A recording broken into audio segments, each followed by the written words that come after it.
Բարի լույս սիրելիներ, մենք շատ հաճախ անտեսում ենք ապաշխարությունը, որովհետև կարծում ենք, թե ոչինչ էլ մեզ հետ չի պատահելու։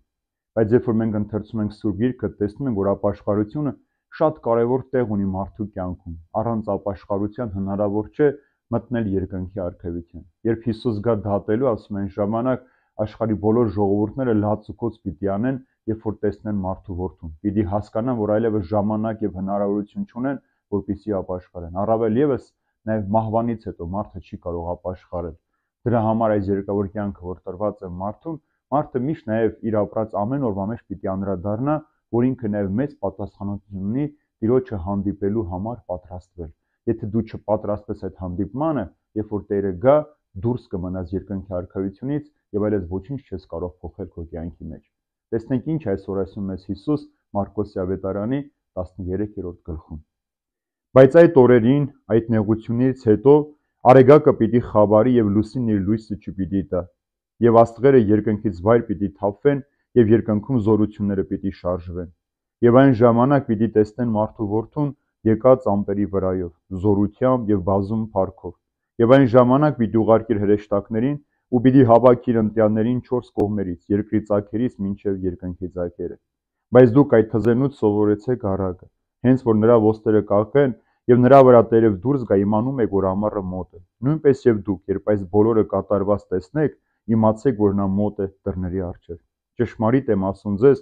որ չի անցնի այս սերունդը, մինչև որ այս բոլորը կատարվեն։ Երկինք ու երկիր կանցնեն, բայց իմ խոսքերը չեն անցնի։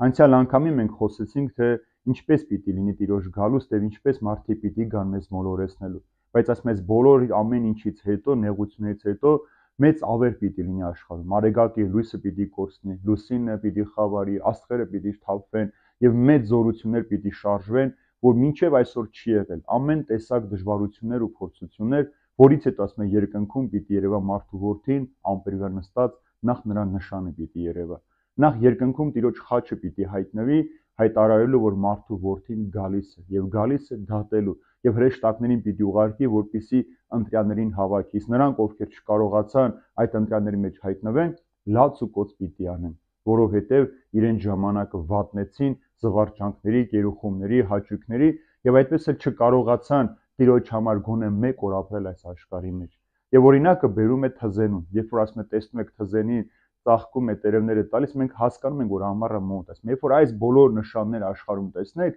իմացեք, որ իմ գալն էլ մոտ է։ Եվ ասում է, այս սերունդը չպիտի անցնի, մինչև այս ամենը չկատարվի։ Այս սերունդը ասելով մենք երկու իմաստ պիտի հասկանանք։ Նախ Հիսուսի ժամանակ առաված սերունդը պիտի տեսնի Երուսաղեմի ու տաճարի կործանումը, եւ ընդհանրապես Հիսուսի գալուստն ասում է հрьяաները այնքան պիտի ապրեն, որպեսզի տեսնեն եւ զղջան, որ իրենք Հիսուս Քրիստոսին չհավատացին, երբ նա առաջին անգամ իբրև բժիշկ եկավ մեզ բուժելու, ոչ որ եկար մեզ նորից սիրով դեպի Հայրը դարձնելու, երկնքի համար ապրելու։ Իսկ երկրորդ անգամ երբ Հիսուս գա, պիտի դատի։ Եվ ամեն ինչ պիտի անցնի այս աշխարհում, բայց Աստծո խոսքը կամ Հիսուս Քրիստոս ինքը հավիտյան պիտի մնա։ Մենք ինչ որ այս աշխարհի մեջ մտածում ենք, գործում ենք սիրելիներ, թե Հովհաննես Առաքյալն ասում է իր ընդհանրական նամակի մեջ, թե աշխարհը, թե մենք ամեն ինչ որ կա աշխարհի մեջ պիտի անցնի, եւ նրանք, ովքեր հավատում են Աստծուն, նրանք հավիտյան պիտի ապրեն։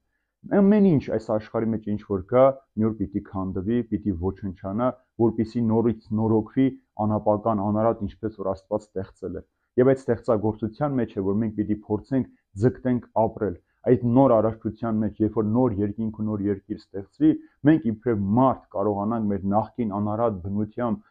մաքրությամբ, սրբությամբ ապրել այդ ամենի մեջ։ Եթե ոչ, մենք չենք կարողանա։ Երբ որ մենք ամեն անգամ ընթերցում ենք, տեսնենք, որ մեկը սրբությամբ ապրեց, ժուժկալությամբ ապրեց, մաքրամաքուր կյանք ապրեց, բազմոցի նստած մեզ համար դա շատ գեղեցիկ է թվում, բայց մինչև դու այդ ամենի մեջ չմտնես, դու ինքդ չհաղթահարես, դու չես կարող այդ սրբությունը, մաքրությունը քոնը դարձնել, ինչպես որ Հիսուս մեզ պատվիրում է ասելով, եղեք կատարյալ, ինչպես որ